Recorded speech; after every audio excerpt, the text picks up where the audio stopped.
So I have parcel. As you can see, it says Genesis of Dragons. So this, I believe, is my friend Charlie's book. And I've been meaning to get myself a copy for a while, but I don't really go on Amazon much anymore, so I haven't. So, but when I saw it came in a box, I thought, oh, I'll do a cheeky little unboxing. And I'm so glad that I decided to do an unboxing, because it's going to be like a proper, it's a proper unboxing, isn't it, baby? He's excited because he just bloody loves a box, so you can have it when I'm done. But okay, so we're starting with a Charlotte Murphy Dragon's Breath candle. What do you think, baby?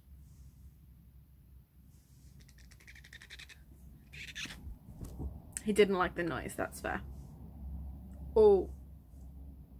Okay. It smells like bacon. It's just made me hungry, to be honest. Okay, anyways, and we've got some Parma violets. Love that for me. What is in here? The box is so fragile, so I'm trying to be gentle.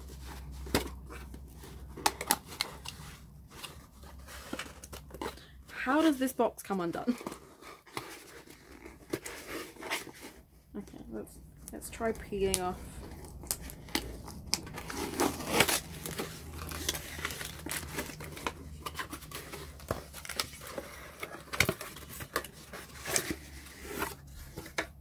So we have a legacy mug, which I love. Sunday 5th of April. I'm assuming that's the launch date. Good work, bud. He's already in the box. What else have we got? We've got bookmarks. So there are 3 books in the series. I'm assuming this is the 3rd one in the series. So there's a little card in it that tells me what's in here, but I'm not going to read it because I don't want to. I said I'm not going to read it, and then I immediately. She's gone all out. So we've got Genesis art. We've got the map.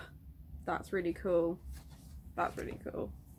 And then we have character art that she's commissioned as well. Which, okay, but legit question. Who am I more attracted to? I couldn't tell you. They're all way out of my league. There's some sexy beans. Thank you very much. And then I think there's a lollipop. Lollipop, love that one. And then this is gonna be it. This is gonna be the book.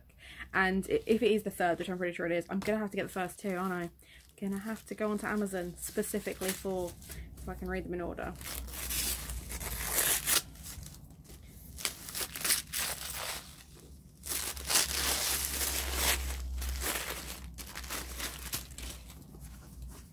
And there it is. So I'm not going to read the back, just because if it is the 3rd one, which I think it is, then I'm going to end up giving stuff away.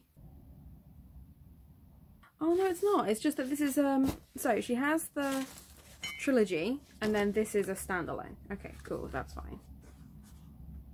So to everyone on the writing community has made this process so much easier. Your help and support are immeasurable. And then it is signed as well, which is really cool. Well, that's great, because it means I don't have to actually worry about getting the others just yet. I will get them because I want to support an independent author, but like I said, I don't spend a lot of time on. Oh, that's really good. So there are trigger warnings at the beginning, which I think is really, really important. Okay, so we're adding this to the TBR. I don't know if I'm adding it to this week's TBR or if I'm just going to add it in general to my own TBR and try and get it to it in April. Oh, it's wood smoke. That's why it smells bacony, because I just associate smoke smells with bacon. A fondant stamped cookie. There was no cookie. There was no cookie. Outrageous. Character prints, map, and a thank you and promo card, which I believe is what that is. So the only thing I'm missing from this list is the cookie, which, okay, I see how it is. But that's really cool. Love that. I love a little cheeky unboxing that I wasn't expecting. And a new boyfriend, so that's always good. So, okay.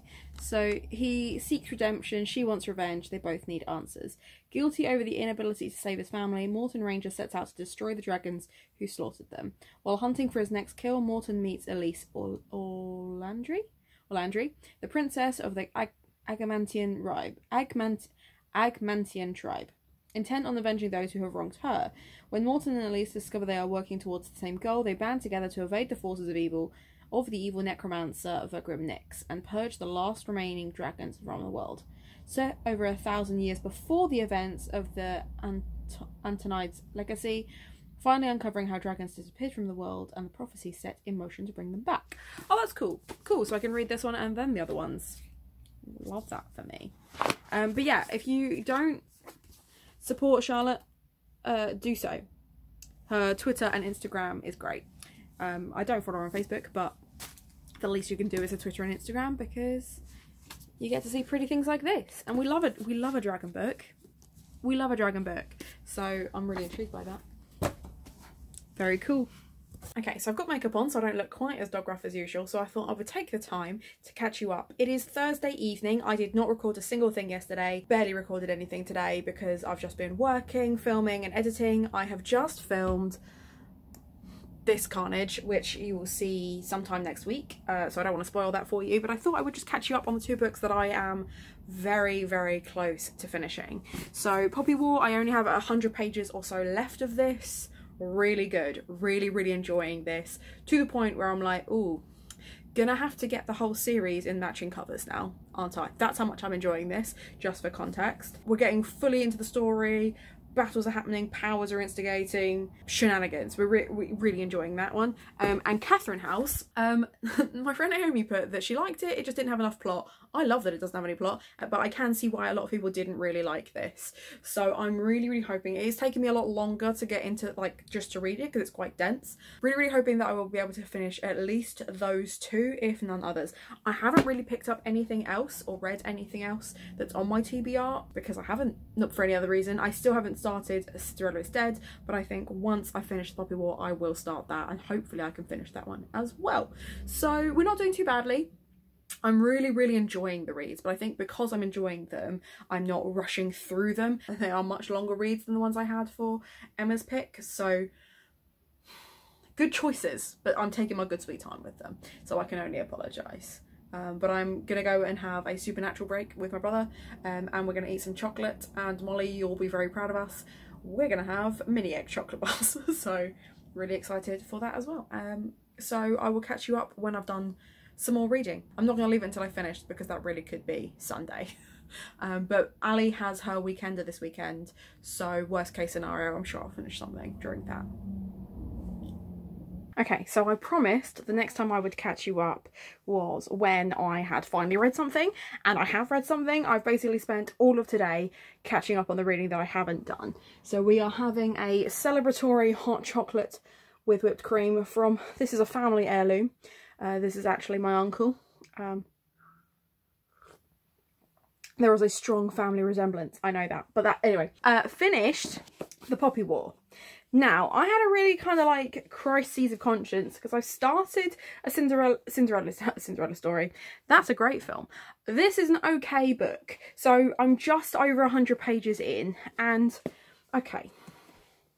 I want to talk about Show Don't Tell, and I appreciate if you're just sat there trying to watch this and you're like, Hannah, stand still. I can't, and it is going to get worse, so just as a heads up. Show Don't Tell is something that you're taught as a basic. You should always show so your audience can work it out more than you just tell them. And I had a real issue with Spellslinger because Spellslinger just tells you everything. And in my mind, I was like, okay, but I can rationalise what the problem is.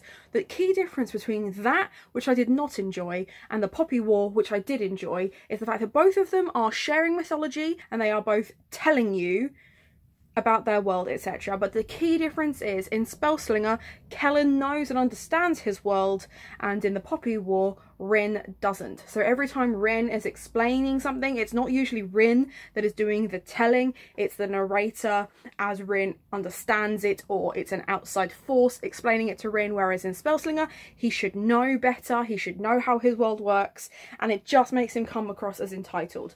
Rin is not a good person, which I do appreciate in this story. But then you've got Cinderella is Dead. And again, you have a tell type story as opposed to a show story. And it's kind of like halfway between the two, because she should know better.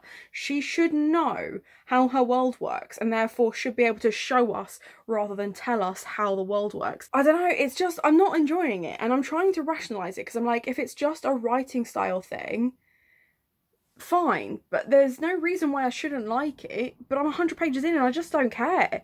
So I don't know. So I'm going to enjoy my hot chocolates. I'm going to read some more. I'm also going to play some Sims, because why the fuck not? It's a Friday night and I've got nowhere to be in the morning, so that's what I'm going to do. And then I might catch you up later. I fully intend to finish another book, because I also finished Across the Green Grass Fields earlier. So let's just get it done. I have 3 pairs of glasses and I can't find any of them, so you'll just have to deal with how tired I look. So I finished Cinderella is Dead last night and I gave it 3 stars in the end. It had a lot of potential and it had like a lot of things that I thought I was going to really enjoy, but overall I just found it really mediocre. I just thought there's a lot of the stuff in there that's been done 100 times before, and I really thought there were certain elements that were going to be really like bedded into. But I don't know, like, it was a really interesting take on how misogynist a fairy tale can be. And this is probably spoilers for those of you that haven't read it.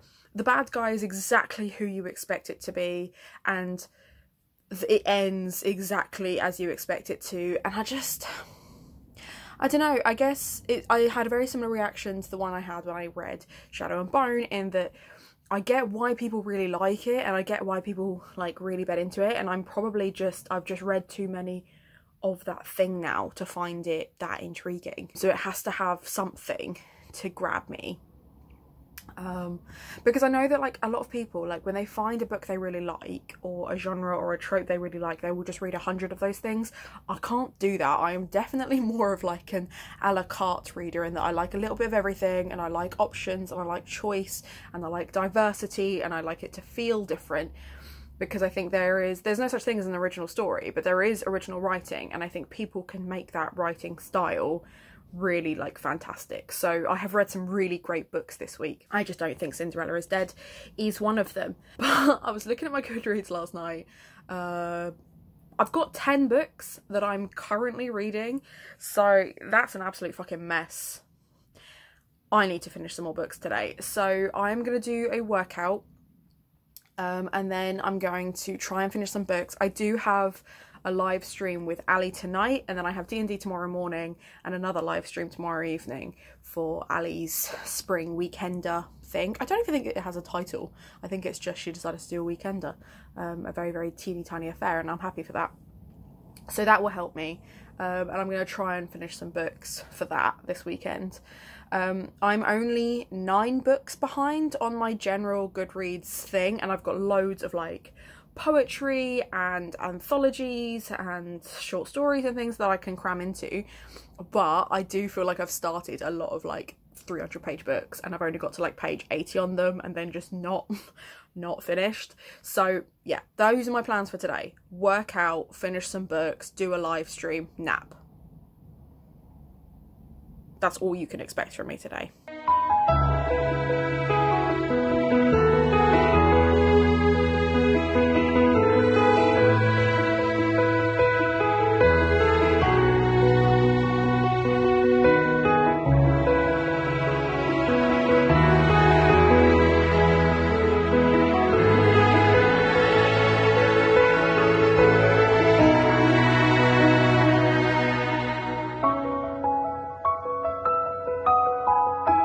Okay, it is 2:30 in the afternoon, and I've just realised that Ali's live is at 5 PM GMT and not 6 PM GMT, so my day has been cut a bit shorter than I expected. Not a problem. I am going to take a break now. I did have loads of footage of me working out, and then I watched it back, and I absolutely hated it. I hated watching myself get this sweaty, and watching my body move in general made me really uncomfortable. And it's one thing like wiggling in like a little dance thing, it's quite another when I'm wearing like lycra. Yeah, hated that. So I won't be including that, but just know that this sweatiness was on purpose. So I finished, obviously, Cinderella's Dead earlier. I kind of rushed through my wrap up of that because I only had like 3 minutes left to record on my phone. I am going to DNF A Court of Miracles. I keep trying, and it's just, I just don't care. I just don't care. And I thought, well, if it's by audiobook, I could probably cram it in, but to be honest, I'm just losing the will with that one. So I'm not going to finish that one. I want to take my time with The Year of the Witching and Catherine House, because I am really enjoying both of those. And there were only 4 by Mollie, because originally they had included The Binding, and then turns out that the author of that is a TERF, so we took that one out. And then it was going to be Law instead, which I don't think I mentioned, but I'm now going to be buddy reading that next month, so I'm not including that one either. So 2 of the 4 I finished, and I gave 1 4 stars and 1 3 stars, and 2 of the 4 I have not finished, and probably won't finish in the next 2 days. I'm definitely going to give them a go, but I don't think I'm going to finish them. So I'm moving on to the books I'm reading for Allie's Weekender, which is These Violent Delights as a book with flowers on, and Moxie as a book that you've considered unhauling, because I keep considering it and then I keep being told it's really good, so I don't. And then the third one is a comfort read. Originally I put Eric from Terry Pratchett on that because it's quite a short read, but I might swap that out for another Meg Cabot, because I'm meant to be doing like a massive reread of those, but apparently I got 7 books in and then was like, 7 out of 60 is fine, so I need to pick up some more of those as well. So I do have quite a few books that I've started on my Goodreads that I just haven't picked up in ages, so I'm going to try and narrow that list down so that I don't have currently reading 10 books, because that is embarrassing. But we will just see how much reading I get done in the live sprints later. But for now, I'm going to go and jump in the shower, because thankfully you can't smell me, because I do smell really bad. And then I'm going to watch some Supernatural with my brother before the live stream later, because I'm also doing a rewatch of that in the lead up to Gothtober, which is really fun. Any excuse really, but I'm really enjoying that. And I think we've got like 2 episodes left of season 1, so that's really exciting. Season 2 and 3 are my favourite seasons, so I'm really excited to finally get back into those. And I think that's everything. I